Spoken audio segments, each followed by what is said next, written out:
This is the early edition, a curated weekday guide to major news and developments over the past 24 hours. Curated by Sivan Watt and read by an automated voice. Published April 13th, 2026, on Just Security, an essential resource for those shaping a just and secure world. Here's today's news. Iran war, Islamabad negotiations. Vice President J.D. Vance led high-stakes U.S.-Iran peace talks in Islamabad over the weekend, but failed to secure any agreement after 16 hours of closed-door meetings, blaming Iran's refusal to commit to abandoning nuclear ambitions. Vance did not say whether this meant the United States and Israel would resume their attacks on Iran or escalate them. Details remain scarce and disputed. Some Iranian officials told media outlets that the United States had agreed to unfreeze Iranian assets held in Qatar and foreign banks before the meetings began, as a sign of good faith. The United States said those reports were false. A U.S. official said that despite Vance's departure from Islamabad, the U.S. deal is still on the table, and it is up to the Iranians if they choose to take it. President Trump told reporters last night that the 2-week ceasefire between the United States and Iran is holding well. Tyler Pager reports for The New York Times, Dan Goldberg reports for Politico, Megan Messerly reports for Politico. Iranian parliamentary speaker and top negotiator Mohammad Bagher Ghalibaf said in a statement yesterday that Iran had approached the negotiations in Islamabad in good faith, but the U.S. team had failed to gain the trust of the Iranian delegation. Ghalibaf indicated that future talks were possible, adding that now is the time for Washington to decide whether it can earn our trust or not. His statement followed J.D. Vance's comments before he departed Islamabad that the United States had put out its final and best offer, but Iran had chosen not to accept our terms. Anushka Patil reports for The New York Times. Iran war, Strait of Hormuz. U.S. Central Command announced on Saturday that 2 U.S. destroyers transited the strait as part of a mine-clearing mission. Several U.S. officials added that the U.S. military had destroyed an Iranian surveillance drone approaching one of the ships. Iran declared the move a ceasefire violation. Megan Messerly reports for Politico. Michael Crowley, Julian E. Barnes, Adam Rascon, and Tyler Pager report for The New York Times. President Trump yesterday announced that a U.S. naval blockade of the Strait of Hormuz would begin from today and threatened to destroy the little that is left of Iran, following the talks in Islamabad. U.S. Central Command said the blockade would begin at 10 a.m. Eastern Time and would be enforced impartially against all vessels of all nations entering or departing Iranian ports. Iran's Islamic Revolutionary Guard Corps warned today that no port in the Persian Gulf and the Sea of Oman will be safe if its own ports are threatened. Oil prices have again topped $100 a barrel, and stock markets fell as talks collapsed, and the imminent blockade threatened to disrupt the global economy further. Megan Messerly reports for Politico. Billy Stockwell reports for CNN. Sami Magdi reports for AP News. UK Prime Minister Keir Starmer said this morning that Britain will not be part of the US blockade of Iranian ports, adding that Britain is not getting dragged into war. France and the UK plan to organize a conference in the coming days with countries willing to contribute to a peaceful, multinational mission aimed at restoring free transit through the strait, French President Emmanuel Macron said today. Reuters reports. James Reagan reports for Bloomberg. Iran war, Lebanon operations. An Israeli airstrike on a Lebanese government building killed 13 state security personnel last week, Lebanese President Joseph Aoun said on Friday, Reuters. Israeli warplanes struck 2 Lebanese towns over the weekend, while a third came under artillery fire. Iranian state media said a 4th strike on a house in the town of Marub targeted a family of more than 7 members, resulting in deaths and injuries. A strike also killed a Red Cross paramedic and injured an emergency worker. Lebanese health authorities say at least 2,055 people have been killed, with more than 6,500 wounded since the beginning of March. Israeli Prime Minister Benjamin Netanyahu entered southern Lebanon yesterday to conduct a situational assessment in territories seized by Israel, according to an Israeli official. Tel Shalev and Oren Lieberman report for CNN. Netanyahu on Friday asked to postpone giving testimony in his corruption trial that was set to resume this week, citing the ongoing security situation in the region, according to a court filing. It said that a sealed envelope detailing the classified reasons was delivered to the court, which will rule once the prosecution submits its response. Stephen Shear reports for Reuters. Iran war. Other developments.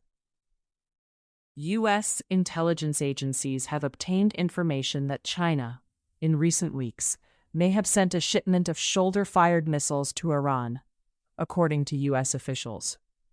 The officials said the intelligence is not definitive that the shipment was sent, and there is no evidence that Chinese missiles have been used against Israel or the United States during the conflict. A spokesman for China's embassy to the United States strongly denied that his government had shipped missiles to Iran. A CNN report on Saturday said that China was preparing to send a shipment of shoulder-fired missiles to Iran in the coming weeks. Two sources said there are indications that Beijing is working to route the shipments through third countries to mask their true origin. Mark Mazzetti, Eric Schmidt, and Julian E. Barnes report for The New York Times. Natasha Bertrand, Haley Britsky, and Zachary Cohen report. A new visual analysis by the New York Times and munitions experts has uncovered additional evidence showing that the weapons that struck a sports hall, a school, and 2 residential areas in the Iranian city of Lamerd on February 28 were U.S.-made precision strike missiles. The strikes killed 21 people, according to Iranian officials. The Times was able to independently verify the identities of the victims. Christian Tribert, John Ismay, Alexander Kardia, Leanne Abraham, and Azmat Khan report. Iran's new supreme leader, Mojtaba Khamenei, is still recovering from severe facial and leg injuries suffered in the U.S.-Israeli airstrike on February 28, 3 people told Reuters. The sources said Khamenei is recovering and remains mentally sharp. He is taking part in meetings with senior officials via audio conferencing and is engaged in decision-making on major issues, 2 sources said. Parisa Hafezi and Angus McDowell report. Israel-Hamas war. 2 Israeli airstrikes hit Gaza on Saturday, killing at least 7 people and injuring others, Gaza Health Ministry officials said. Israeli strikes killed at least 25 people in Gaza last week, Reuters reports. Trump's Board of Peace has received only a small fraction of the $17 billion pledged for Gaza, sources told Reuters. One of the sources said that out of 10 countries that pledged funds, only 3, the United Arab Emirates, Morocco, and the U.S. itself, had contributed funding. The source said funding so far was under $1 billion. The Iran war has affected everything, exacerbating previous funding difficulties, the source said. The board denied in a statement on Friday, after the Reuters story was published, that it had funding problems. Pesha Magid and Nidal Al-Moghrabi report. Russia-Ukraine war. Russia and Ukraine yesterday accused each other of breaching the 32-hour ceasefire, reporting more than 1,000 drone and shelling attacks, just hours after the truce began to mark Orthodox Easter. The General Staff of Ukraine's military, in a late evening report issued as the end of the truce was approaching, said it had compiled a total of 7,696 Russian violations over the course of the truce. The Russian Defense Ministry said it recorded 1,971 ceasefire violations overnight into Sunday. Sudanese civil war. In the 2 areas worst hit by the conflict in Sudan, North Darfur and South Kordofan, millions of families can only access 1 meal a day, according to a report published today by Action Against Hunger, Care International, International Rescue Committee, Mercy Corps, and the Norwegian Refugee Council. Often they miss meals for entire days, the report stated, adding that many people have resorted to eating leaves and animal feed to survive. Olivia Lepoidovin reports for Reuters. Other global developments. Hungarian voters yesterday ousted Prime Minister Viktor Orbán after 16 years in power. Election winner Péter Magyar, a former Orbán loyalist who campaigned against corruption and on everyday issues like healthcare and public transport, has pledged to rebuild Hungary's relationships with the European Union and NATO. Justin Spike and Sam McNeil report AP News. Nigerian military airstrikes on Saturday killed at least 50 people and injured many others in northeastern Nigeria, according to residents and local authorities. A Nigerian military spokesman said the strikes hit what he called a terrorist enclave and logistics hub near Jili, in what he said was an abandoned village. The local authorities and human rights groups said the bombs struck a weekly market that attracts hundreds of people. They said the number of dead, mostly civilians, was much higher than reported. I spoke to the hospital authorities, and they confirmed that at least 100 have been killed, said Isa Sanusi, the executive director of Amnesty International in Nigeria. Psycho Jama and Eric Schmidt report for the New York Times. Nearly 400 people have been sentenced in Nigeria for links with militant Islamic groups following mass trials last week.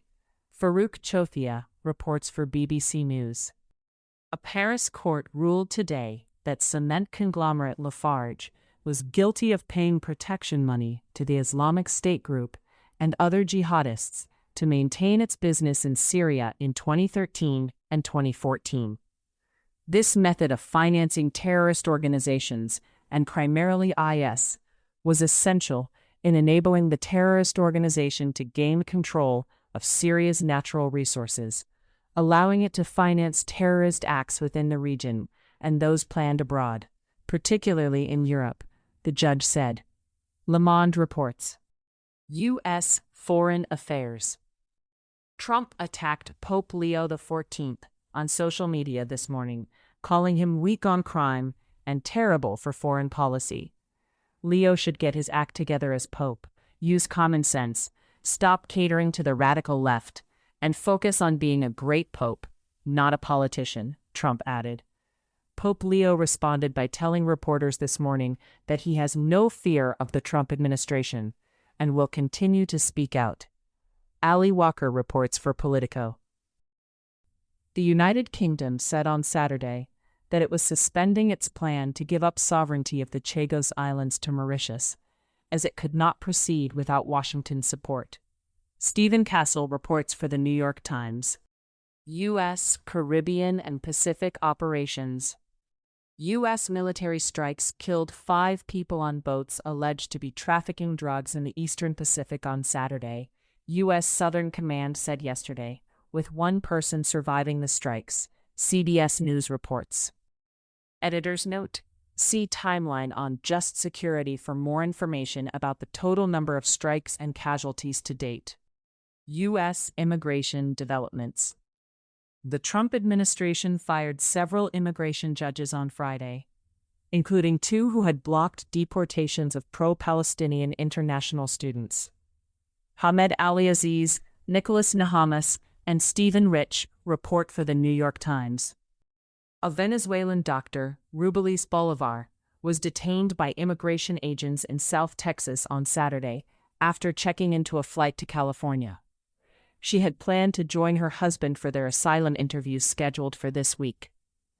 Another Venezuelan physician was detained last week by Border Patrol agents at a checkpoint in South Texas while driving to Houston. Miriam Jordan reports for the New York Times. U.S. domestic developments. A 20-year-old man was arrested on Friday after throwing a Molotov cocktail at OpenAI CEO Sam Altman's home, according to the company and the police. The suspect had fled on foot, but was found an hour later at the OpenAI headquarters, where he was threatening to burn down the building, the San Francisco Police Department said. Nicholas Bogle Burrows, Callie Huang, and Heather Knight report for the New York Times. Representative Eric Swalwell, Democrat of California, yesterday announced that he was suspending his campaign for California governor amid sexual assault and misconduct allegations. Jeremy B. White reports for Politico.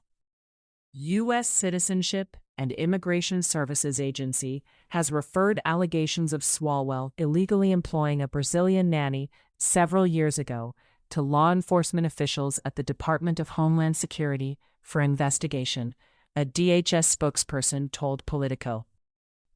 First Lady Melania Trump's public remarks last week, distancing herself from Jeffrey Epstein, were driven by her months-long fixation on press coverage and internet speculation about her ties to him, two sources told CNN. A senior White House official said that Trump had informed West Wing officials that Melania planned to make a statement, but gave no indication what it was about. On Friday, Trump said that Melania had a right to talk about it, even if he personally questioned whether he would have gone about it a different way. Adam Cancron and Kristen Holmes report. Trump administration actions. The Trump administration has terminated all 6 board members of the federal agency that oversees the Presidio, a San Francisco park at the base of the Golden Gate Bridge. All of the board members, appointed by former President Joe Biden, were fired last Wednesday, and new members have not been installed, a Presidio Trust spokesperson said on Saturday. Treasury Secretary Scott Bessent and Federal Reserve Chair Jerome Powell summoned bank executives for a meeting this week, where they encouraged the executives to use Anthropic's new Mythos model to detect vulnerabilities, according to Bloomberg. J.P. Morgan Chase was the only bank listed as one of the initial partner organizations with access to the model. But sources said that Goldman Sachs, Citigroup, Bank of America, and Morgan Stanley are testing Mythos as well. Anthony Ha reports for TechCrunch. The Federal Aviation Administration said on Friday that the U.S. military can use high-energy lasers to shoot down suspected drones in U.S. airspace. This ends a 2-month standoff over whether the weapons endangered the airspace. Karun Demirjan reports for the New York Times. Trump administration litigation. A federal appeals court ruled in a 2-1 decision on Saturday that construction on Trump's new White House ballroom can continue until at least April 17, temporarily staying a lower court injunction. Gregory Svirnovsky reports for Politico. A federal judge on Friday declined to block the Trump administration from rushing deportations of Somali migrants, despite finding the administration had most likely singled out the community for quicker removal hearings.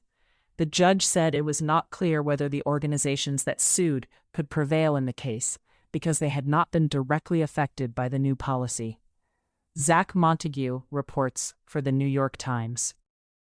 In case you missed it, last week on Just Security. No, there isn't a trans shooter problem. By Luke Baumgartner. The Tightrope Walk of Democratic Defense, Lessons from Taiwan's Platform Governance Challenge. By Yu-Hao Lai. Global Crises, Local Impacts, How Mayors Need to Prepare. By William Peduto and Nancy Rodkin-Rodering.